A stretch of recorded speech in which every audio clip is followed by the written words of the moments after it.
So a little bit about me, if you don't know, I am an adventure seeker.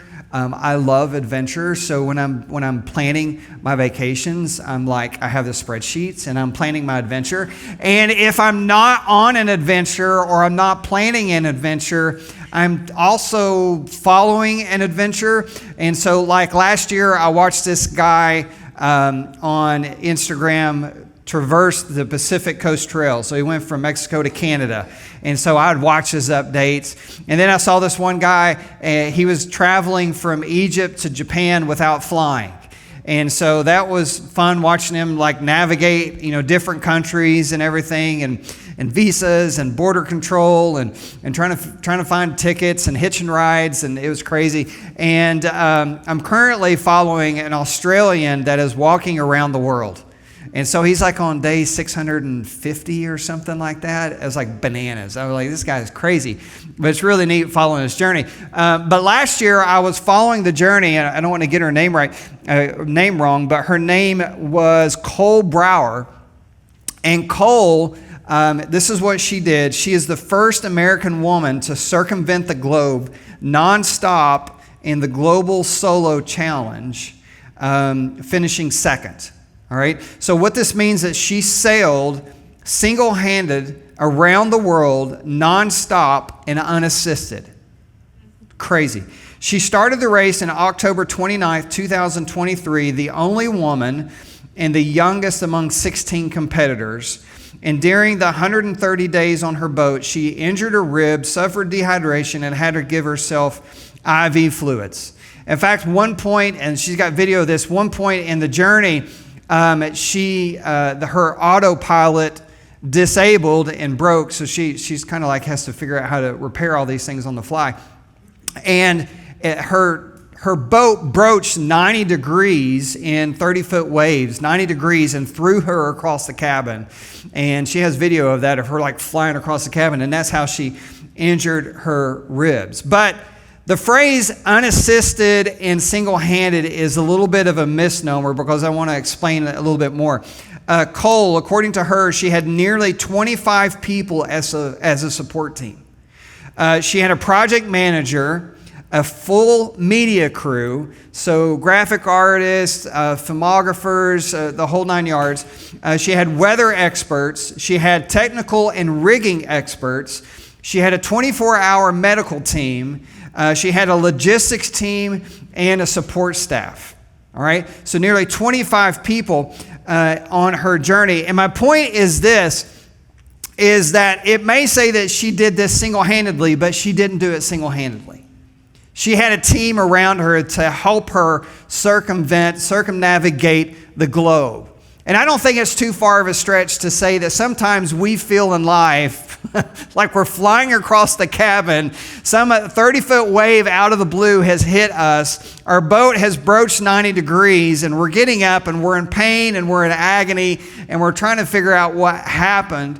And our story today, we're going to continue the life of Paul. And if you remember last week, Saul, same guy. Saul was on his way to Damascus, on the Damascus Road, with letters to persecute the church, the Christians, the disciples who were already in Damascus.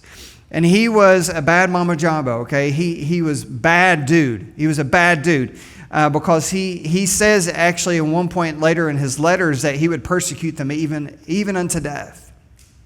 And so our story, we're continuing with his story that he met Jesus on that road. He went on to Damascus, and immediately he starts preaching and teaching. But his story is not a story of a lone wolf. His story is not a story of someone who did it all by himself. His story is also a story that we think of Paul as this great icon of the faith, and he is. But what we fail to see many times is a support staff of people that were around him. And so today I want to talk to you about this topic, surrounded but supported. Surrounded but supported. Because Paul, in my opinion, when you look at him, he is the type of person that you wouldn't think really needs any support. I mean, he has a can't stop, won't stop attitude. He was on his way to Damascus with letters in his hand. He was full of vim and vigor, right? He was excited to get there and throw the hammer down. And he was taking matters into his own hands. And he was well equipped to do it. I mean, he had such a relationship with the high priest that he was able to grab letters from him, giving him permission to go in there and wreak havoc. He was a wrecking ball looking for a wall. That's what my friend likes to say, a wrecking ball looking for a wall. And so he's going to Damascus, and he's the type of person that really doesn't need anybody. I don't need anybody. I got this all squared away by myself. But he meets Jesus, and immediately what we find is that his story, his Jewish faith, his relationship to the high priest, his bad acting past where he was persecuting Christians, it actually comes to aid him in his next season. It says this, so Saul was with the disciples in Damascus for some time. So he's met Jesus. If you remember last week, Ananias, he comes and he prays over Paul. Scales fall from his eyes. He is able to see again. It's a miracle. And he immediately starts preaching. All right, immediately he begins proclaiming Jesus in the synagogues. He is the Son of God. Now this is a critical term for Paul that he uses regularly in all of his writings, and we're going to see why here in a second. All who heard him were astounded and said, wait, isn't this the man in Jerusalem who is causing havoc? There it is. That's Greek for wrecking ball, right? For those called on this name, and came here for the purpose of taking them as prisoners to the chief priests. So people are like, hey, what's up? What's up with this guy? Isn't this the guy? And so right there we see two components of Paul's past that aid him in his current ministry.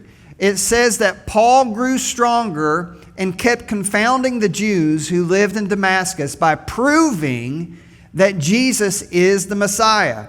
This word here, by proving, means to put together. So Paul is in the synagogues. He's been trained in the Jewish faith by one of the best teachers of the Jewish faith in the best schools. He is a rabbi. He is a Hebrew of Hebrews. That's what Paul would say about himself. He's a Hebrew of Hebrews. And so he is well equipped to go into the synagogues and piece together all of these Jewish people why Jesus is the Messiah. In fact, this is not on the TV and it's not on the screen, but I was thinking about this morning, and I wanted to read it to you. There is a famous passage in Ezekiel that most Jewish scholars believe was an aspect of the Jewish faith, that they would meditate on this passage over and over and over. So Paul, like a good Jewish guy, he would have meditated on this passage. It's not a question, that's a fact. He would have meditated on this passage. And when you read this passage, I think for you and I, we're going like, well, duh, of course this is Jesus. It says this in Ezekiel 1, a voice came from above the expanse over their heads. When they stopped, they lowered their wings. So this is a chariot that he sees, Ezekiel. Something like a throne with the appearance of lapis lazuli was above the expanse over their heads. On the throne, high above, was someone who looked like a human. From what seemed to be his waist up, I saw a gleam like amber with what looked like fire enclosing it all around. Now think about his Damascus Road experience. From what seemed to be his waist down, I also saw what looked like fire. There was a brilliant light all around him.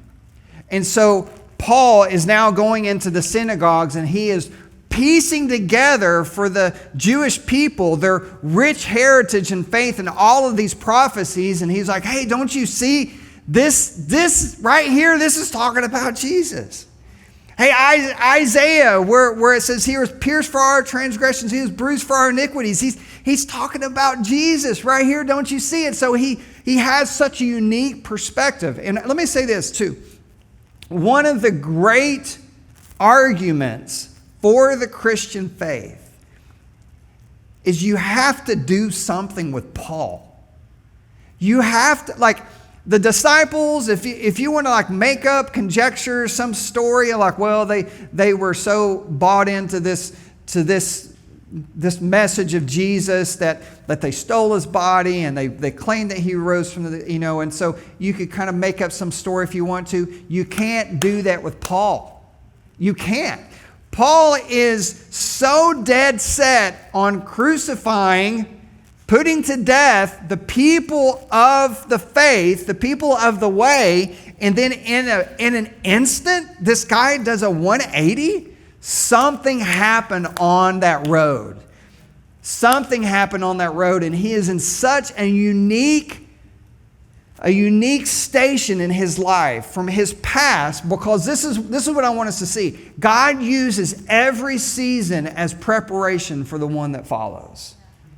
So Paul, a member of the Jewish faith, dead set on persecuting the Christian faith, has been trained up in the Jewish faith, is one of the smartest Jewish scholars of his day, been taught by one of the smartest Jewish scholars of his day. All of that wasn't a waste, because God was using it in the next season. And for you and I, when you're going through things and you're like, why am I going through this? What is the purpose of this? This makes no sense. I feel like I'm spinning my wheels. I feel like I'm listless. I feel like I'm in the doldrums. I don't know what's happening. Just trust that God knows what he's doing. And let those seasons soak in for you, because I promise you, in the next season, you're going to look back and go, oh, if I hadn't have gone through that experience, I wouldn't be ready for what I'm going through now. All right, now, watch this. It says, isn't this the man who was causing havoc for those who called on this name? So, Paul is in the synagogues. He's preaching the name of Jesus, and everybody's like, wait, isn't this the guy? I thought he showed up here with letters to like kill these people. And now he's preaching on their... Isn't this the bad guy? Isn't this the guy that was in the mafia, right? That's kind of like what this is like. And what I want us to see here is not only was his past experience ready to be used for his future state, but his past behavior was a testimony for what God had done in his life. This is the point. In Jesus, your past isn't your shame, it's your testimony. So Jesus is using the testimony right there. You see it. They're like, wait, isn't that the bad guy? And now he's not bad anymore. And so for us, don't be ashamed of your past. Allow God to shine through it as your testimony. It's comparison. It's contrast. Contrast is clarity. There was a movie in the 30s called Hell's Angels by Howard Hughes. So if you ever watched The Aviator, that's about Howard Hughes. And he films this. It was one of the first movies to be a talkie. So all you young people, listen, I did not grow up with silent films. I know many people think that. But there was a point where all the films were silent, right? And then they started introducing voice to it, and people were like, oh my goodness, right? And so they were filming all of these planes up in the air, and they got down and they're editing the film, and Howard Hughes is like, this doesn't translate. It's just a plane up in the blue sky. And what he realized is you needed the contrast of the clouds around them to understand and grasp the speed of the plane. And so he had them refilm all of the plane scenes in cloudy skies, not blue skies. What's my point? My point is sometimes you need the clouds to contrast with what God is doing now in your present, so people can see the difference. Wow, what Jesus does in our life confounds the people around us. So let your testimony shine forth. Let God shine forth in what he has done in and through you. But Paul is now preaching the faith, but he is not immune to persecution. It says this, after many days had passed, the Jews conspired to kill him. But Saul learned of their plot, so they were watching the gates day and night, intending to kill him. But his disciples took him by night and lowered him in a large basket through an opening in the wall. Now, how many of y'all would love to have seen that? You're like, what? Is this guy like a really small guy, or is this like a really big basket? And I think it's probably a combo of the two. And people built their homes into the walls of the cities. All right. So, by the way, let me say this. A few months ago, I mentioned that I'm cooking up an Israel tour, and the reason I'm saying that is one of the restaurants that we eat at in Jerusalem is literally built into the wall of the city of Jerusalem. And I've not forgotten about that trip. It's just every time I go to plan that trip, all hell breaks loose in the Middle East. And so we kind of push the pause button on it. And so right now the pause button is on that right now. And I'm also negotiating, trying to get the cost down on that. But I have not forgotten that. But they build their homes into the walls of the city. Now, why do I bring this up? Because Paul talks about this later on in Corinthians. He talks about it in humility. Paul is having a rhetorical argument in 2 Corinthians where people are questioning his authority. They're like, well, who do you think you are? And we can boast on so many more strengths than you, Paul. Like, we've done this and we've done that, and you know, we graded higher than you did, and we ran faster than you did, and we've got this degree and we've got that degree. And so Paul starts engaging in this argument in 2 Corinthians, and he's like, if you want to boast, okay, let's boast. I'm a Hebrew among Hebrews. I'm a rabbi. I know everything. You think you got something on me? He's like, but this is not what I'm going to do. He kind of pauses right there, and he goes, but I'm not going to boast about this. He says that talking like this is like talking like a madman. He says, no, I want to say this. If boasting is necessary, I will boast about my weaknesses.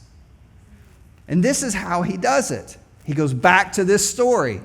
In Damascus, a ruler under King Aretas guarded the city of Damascus in order to arrest me, so I was let down in a basket through a window in the wall and escaped from his hands. What's Paul saying? He goes, you think you're great? My ministry is so great, it started by me running for my life. It started by me in a ridiculous situation. How embarrassing, I'm being lowered in a basket by my fellow disciples, running for my life. And why is this important? Because your weaknesses aren't your liabilities, they're God's showcase. So we look at this and we think, oh, that's a funny story. Paul didn't look at it as a funny story. He looked at it as a testimony to his weaknesses. Why do I know this? Because in the next chapter of Corinthians, he says, my grace, God is talking to him because he had a suffering and he was praying. And this is God's response to him. My grace is sufficient for you, for my power is perfected in weakness. Therefore, I most gladly, Paul speaking, will boast all the more about my weaknesses, so that Christ's power may reside in me. So I take pleasure in weaknesses, insults, hardships, persecutions, and in difficulties for the sake of Christ. For when I am weak, I am what? Oh, I'm not sure if you all really believe that. Strong. Let's try that again. For when I am weak, I am what? Strong. When you are weak, God's strength is perfected in you. It's his showcase. He gets to show off and show out in you. Moses is like, well, I can't talk. I can't do this. I can't do that. Gideon, well, I can't do this. I can't do that. I'm a coward. And God's like, I can use that. I can use your weaknesses, because in your weaknesses, I can show up. So Paul, having all of these strengths, having all of these assets, he doesn't lean into them. He leans into his weaknesses. And what was beautiful about his weaknesses in that moment? The disciples rallied around him, and God showed off through the church, and they rescued him. Now let's keep going. It says, when he arrived in Jerusalem, he tried to join the disciples, but they were all afraid of him. I would be too, right? I'd be too. Since they did not believe he was a disciple. Barnabas, however, took him and brought him to the apostles and explained to them how Saul had seen the Lord on the road, and that the Lord had talked to him, and how in Damascus he had spoken boldly in the name of Jesus. I want to sit right here for a little while. Paul, we know, wrote in Galatians that from his Damascus Road experience to showing up in Jerusalem was 3 years. 3 years. And his reputation was so bad that the disciples were still afraid of him. Is he spying on us? Is this a trick? Is he really changed? Can someone who was that bad be that radically converted? So they're afraid of him, right? Barnabas, however, shows up, and Barnabas, whose name means son of encouragement, shows up and speaks to the disciples as an advocate. He's kind of like Paul's sponsor. He goes to the disciples as a sponsor and says, hey, I want you to know about this Paul guy. He's the real deal. Now, what do we know about Barnabas? If you remember a few months ago, we talked about this man named Barnabas, where we learned his name was son of encouragement, and he had a piece of property, and he sold it, and he came and he laid the money at the disciples' feet. Which tells me Barnabas is the type of person that believes with all of his heart the vision of the church. He does not put his faith in wealth. He does not put his faith in his material possessions. He believes wholeheartedly what the church is sent to do, that he is giving up property, selling it, and laying it at the disciples' feet. He believes in the mission that much. And not only is he generous financially, but he's also generous with his acceptance. He accepts Paul. And it tells me that if he goes and he talks to the disciples, that he had to sit down with Paul at some point and do like a little interview. All right? So tell me what happened again. And you saw who? And he said, what? And what have you been doing in Damascus these past 3 years? And show me why you think that Jesus is the Messiah. So there had to be a moment where Barnabas sat down with Paul and asked the hard questions and did what? He listened. He listened. And Barnabas believed the best about people. Look at this. In Acts 15, there's a story where Barnabas and Paul get together and they decide, you know what, let's go back to all the churches that we have been involved with and let's just go see how they're doing. Let's encourage them. Barnabas wanted to take along John, also called Mark, but Paul insisted that they should not take along this man who had deserted them in Pamphylia, I said that right, and had not gone on with them to the work. So Paul looks at Mark as a deserter. Okay, follow me? They had such a sharp disagreement that they parted company, and Barnabas took Mark with him and sailed off to Cyprus. The M.O. of Barnabas was that he believed the best about people.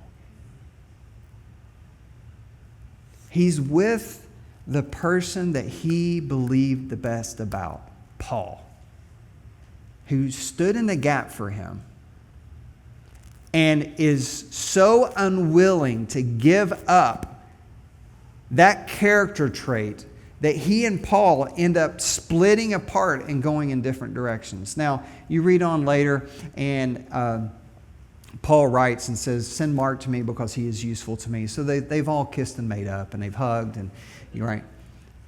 But this is what I want us to understand, is Barnabas, son of encouragement, is a person who believes the best about people. And Paul needed that. Paul shows up in Jerusalem. His past no longer wants him. The team that he used to play for, he has now switched sides. They send him to Damascus to persecute the church. He shows back up, now part of the church. They don't want anything to do with him. The disciples in Jerusalem, they're scared to death of him. So the past doesn't want Paul anymore. The future doesn't want Paul anymore. He is homeless. He doesn't know where to go. He has nowhere to be. And Barnabas shows up, and he speaks on his behalf. And he believes the best about Paul. And he pauses to listen and to ask questions and to be an advocate. And this is what I want us to understand. Everyone needs a Barnabas. Everyone needs a Barnabas. Why is this? Because look what it says here in Proverbs. One person gives freely, yet gains even more. Another withholds unduly, but comes to poverty. A generous person will prosper, and whoever refreshes others will be refreshed. Everybody needs a Barnabas. If you don't have people in your lives that encourage you, that root for you, like if you got those people, like when you get a promotion, they're like, must be nice. Wish I got all the luck. No, you need people that are like, all right, I've been praying for you. I've been encouraging you. I've been for you. I've been excited. Like, if they're not more excited about your success than you're excited about your success, like you don't need people in your life that are just constantly dragging you down. You need people in your life that will encourage you. That say, I see more in you than you see in yourself. I believe in you. I believe that God has big things in store for you. What are you praying for? I'm praying for that too. I'm putting it down on my list. I'm praying for you. I'm praying that God shows up. I'm praying that God is clear in his message towards you. So not only does everyone need a Barnabas, but everyone can be a Barnabas. You can be a Barnabas to someone else. You can show up and you can encourage people. You know, I think these two are quite linked a little bit. I saw this, I don't know if it's true, but I'm going to say it anyway like it's true. It's what us preachers do, right? So I saw this story, but I think it was fascinating. And the lady was talking about how they did a study on popular people. You know the popular people. I was not a popular person in school. I was the band nerd. I was the band geek, right? We just hung out in the band group all the time. I'm still not athletic. Never was athletic. I was not one of the cool kids. I was very much an introvert. Very much kept to myself. But they studied all of these popular kids, and they tried to figure out what is the common denominator between all of these popular kids. And the common denominator wasn't that they were good looking. It wasn't that they were tall. It wasn't that they were beautiful. It wasn't that they had a huge social media account. It wasn't that they were athletic. It wasn't that they were cheerleaders. It wasn't that they were in the popular things. The number one common denominator was that they had a longer list of people they liked. a longer list of people they liked. Hey, Dom, going down the hall. Hey, Katie, hey. Hey, Jim, hey, how you doing? Hey, Melody, what's up? Jeremy, hey, it's been a long time. And the point they were trying to make is the people that were popular were the first likers. So I think it goes back to whoever will refresh will themselves be refreshed. That you can be a Barnabas to other people. Be a Barnabas. Be a Barnabas. Last thing, Saul was coming and going with them in Jerusalem, speaking boldly the name of the Lord. He conversed and debated with the Hellenistic Jews, but they tried to kill him. When the brothers found out, they took him down to Caesarea and sent him off to Tarsus. So now he's a brother. This is my point. You not only need a Barnabas, you need a family.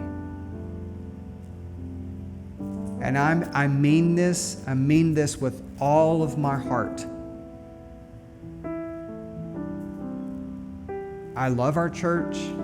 I love you as people. I love what we're doing here. I love the vision of Alinea. I love what we're all about. But if you cannot find family here, go somewhere where you can find family. I'm about building a kingdom, not castles. It doesn't have to be here. Find a church where you can find family. You know what family's like, right? My brothers, I have a half brother and 2 brothers and a sister and 3 stepsisters, 2 adopted sisters. I am my own grandpa. It's an old song. But my brothers, when we grew up, would beat the living snot out of each other. I'm not like talking pushing and stuff, like throw fists. Like I would give them Charlie horses. I was the oldest too, so I was the bully of the family. And I would give them Charlie horses, like pow, like right, like we would fight. But as soon as someone picked on us at school, guess who the first people to show up were? Family. You need family. And there might be times in here where we disagree. There might be times in here where someone looks at you crooked and you don't like it. There might be times where we're not perfect, and trust me, we're not perfect. And if you are perfect and you show up here, you're going to mess up a good thing, right? We're not perfect, but we're family. We're family.